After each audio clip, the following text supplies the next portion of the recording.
Okay, so today we're going to learn solving equations that contain radicals. Our objective today, you're going to be able to solve equations that involve radicals in them. So for example, how do we undo x squared? Remember that what we talked about in the last unit, that if we have something with a squared, we square root it. So today we're going to do the opposite, and we're going to undo the square roots by squaring.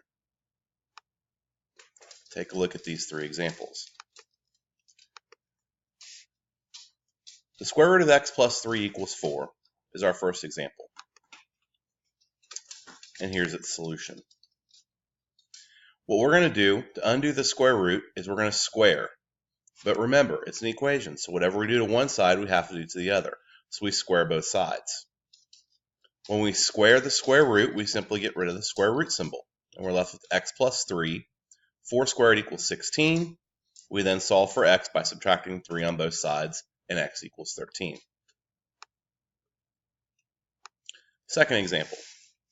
Now in the second example, notice that the square root is not alone yet, so we have to get the square root alone. What we do to do that, we subtract 3 on both sides of the equation.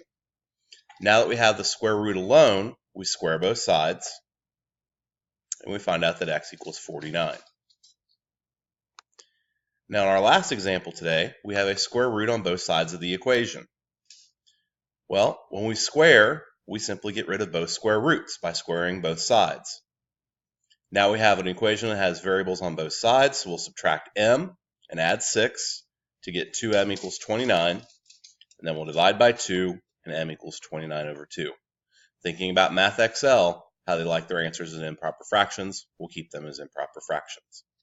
And that's how we solve problems involving radicals.